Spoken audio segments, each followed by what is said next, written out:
বলেছেন স্নেহ করে কিছু বলার জন্য, দোয়া নেওয়ার উদ্দেশ্যে বসা।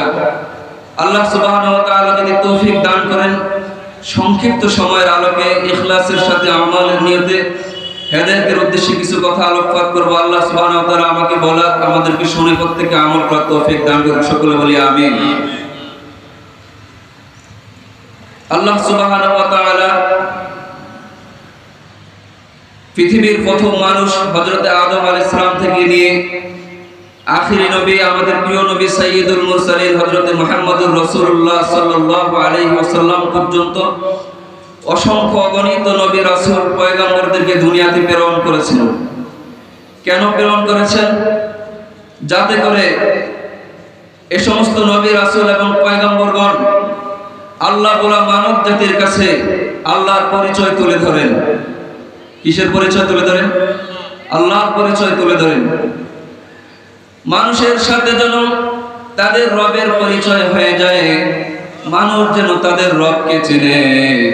এই পৃথিবীতে মানুষ যেন তাদের রবকে বলে বিভ্রান্ত হয়ে পথভ্রষ্ট হয়ে শয়তানের প্ররোচনায় পড়ে শয়তানের পথে জাহান্নামী হয়ে না যায়। আল্লাহ সুবহানাহু ওয়া তাআলা বলেন, ওয়ালাকাদ কাররামনা বানি আদম, আমি বনি আদমকে বড় মায়া কইরা বড় দয়া কইরা সৃষ্টি করেছি। আল্লাহ তাআলার কাছে আমাদের প্রশ্ন, আল্লাহ আপনি আমাদেরকে বড় দয়া করে মায়া করে সৃষ্টি করেছেন, সম্মানিত করে সৃষ্টি করেছেন। আল্লাহ আপনি আমাদেরকে সৃষ্টি করার পিছনে কোনো মহৎ উদ্দেশ্য আছে কি? আল্লাহ তাআলা বলেন, জগতের মানুষ তোমরা কত কিছু আবিষ্কার করো, কত কিছু বানাও, প্রত্যেক জিনিসের আবিষ্কারের পিছনে, বানানোর পিছনে, তৈরির পিছনে একটা উদ্দেশ্য থাকে। আমি রব তোমাদেরকে বানানোর পিছনে বুঝি কোনো উদ্দেশ্য থাকবে না? তা হতে পারে না। রবকে ডাক দিয়ে বললাম, হে রব্বুল আলামিন, আপনি আমাদেরকে কেন বানাইলেন? রব্বুল আলামিন কালামে পাকের ভিতরে ডাক দিয়ে বলেন, ওয়ামা খালাকতুল জিন্না ওয়াল ইনসা ইল্লা লিয়াবুদুন। রব্বুল আলামিন বলেন, আমি মানব জাতিকে এবং জিন জাতিকে আমার ইবাদতের জন্য সৃষ্টি করেছি। কিসের জন্য সৃষ্টি করেছে? আমার ইবাদতের জন্য সৃষ্টি করেছে। মানব জাতিকে রব বানিয়েছেন এজন্য রবের মহান এক উদ্দেশ্য ছিল, রবের মহান এক উদ্দেশ্য আছে। সেই উদ্দেশ্য হলো রব তার বান্দা বান্দীদেরকে, রব আমাদেরকে বানিয়েছেন তার ইবাদতের জন্য। প্রশ্ন হলো, আল্লাহ ইবাদত কাকে বলে? ইবাদতের সার সংক্ষেপ সংজ্ঞা হলো আল্লাহর বিধানে আল্লাহ তার বান্দা বান্দীকে যা কিছু করতে আদেশ করেছেন তা করা, যা কিছু করতে আদেশ করেছেন তা করা, যা করতে নিষেধ করেছেন তা পরিত্যাগ করা। করণীয় বিষয়গুলোকে আখিরি নবী সাইয়্যিদুল মুরসালিন, সমস্ত নবী রাসূলদের সরদার আল্লাহর প্রিয় হাবিব মুহাম্মদুর রাসূলুল্লাহ সাল্লাল্লাহু আলাইহি ওয়াসাল্লামের তরিকা মোতাবেক করার নাম হলো ইবাদত। মানব যেন তার রবের পরিচয় পায়, নবী রাসূলগণ রবের পরিচয় তুলে ধরেছেন। কিন্তু রাহমাতুল লিল আলামিন সাল্লাল্লাহু আলাইহি ওয়াসাল্লাম জগতে আগমন করেছেন। জগতে আগমন করার পরে আল্লাহ সুবহানাহু ওয়া তাআলা আমাদের পয়গম্বর, আমাদের প্রিয় নবী জনাবে মুহাম্মদুর রাসূলুল্লাহ সাল্লাল্লাহু আলাইহি ওয়াসাল্লাম সম্পর্কে ঘোষণা দিয়ে বলেন, লাকাদ কানা লাকুম ফি রাসূলিল্লাহি উসওয়াতুন হাসানা। এ দুনিয়ার মানুষ ভালো কইরা শোনো, তোমাদের জন্য আল্লাহর রাসূল মুহাম্মদুর রাসূলুল্লাহ সাল্লাল্লাহু আলাইহি ওয়াসাল্লামের মাঝে রয়েছে উত্তম আদর্শ। কি রয়েছে? উত্তম আদর্শ। অন্য আয়াতে আল্লাহ তাআলা বলেন, কুল ইন কুনতুম তুহিব্বুনাল্লাহ। এ রাসূল আপনি আপনার উম্মতকে জানিয়ে দেন, আপনার উম্মতকে শুনিয়ে দেন, যদি তারা আমি আল্লাহকে ভালোবাসতে চায়, যদি তারা আমি আল্লাহকে ভালোবাসতে চায়, তাহলে তাদেরকে বলে দেন ফাত্তাবিউনি, তারা যেন আপনি নবীর অনুসরণ করে। তারা কি করে? আপনি নবীর অনুসরণ করে। ইয়াগফির লাকুম যুনুবাকুম, তারা যদি আপনি নবীর অনুসরণ করে তাহলে আল্লাহ খুশি হয়ে আপনার উম্মতদের গুনাহগুলো মাফ করে দিবেন। আল্লাহু গফুরুর রহিম, আল্লাহ হলেন নিতান্ত দয়ালু, সীমাহীন ক্ষমাশীল। তাহলে আল্লাহর ভালোবাসা আমাদের দরকার আছে না নাই? আছে। আল্লাহর ভালোবাসা কেমন হতে হবে? আল্লাহ তাআলা কালামে হাকিমের ভিতরে বলেন, আল্লাযীনা আমানু আশাদ্দু হুব্বান লিল্লাহ। মুমিন যারা হবে, যারা ঈমান আনয়ন করবে আল্লাহর প্রতি, তাদের হৃদয়ে সব থেকে বেশি ভালোবাসা হবে আল্লাহ। কার ভালোবাসা? মুমিন হৃদয়ে সব থেকে বেশি ভালোবাসা হবে কার? আল্লাহ। আল্লাহ তাআলা বলেন, যদি তোমরা আমাকে ভালোবাসতে চাও তাহলে রাসূল বলে দেন তারা যেন আপনি রাসূলের অনুসরণ করে, এরপরে রাসূল করিম সাল্লাল্লাহু আলাইহি ওয়াসাল্লাম বলেন, লা ইউমিনু আহাদুকুম হাত্তা আকুনা হাব্বা ইলাইহি মিন ওয়ালিদিহি ওয়া ওয়ালাদিহি ওয়ান নাসি আজমাইন। এ মুমিন, আল্লাহ দাবি করে বলছে মুমিনের হৃদয়ে রবের ভালোবাসা সবথেকে বেশি থাকতে হবে। আর রব বলেছেন রবের ভালোবাসা পাইতে হলে তোমরা আমি রাসূলের অনুসরণ করা লাগবে। এবার রাসূল বলেন লা ইউমিনু আহাদুকুম হাত্তা আকুনা হাব্বা ইলাইহি।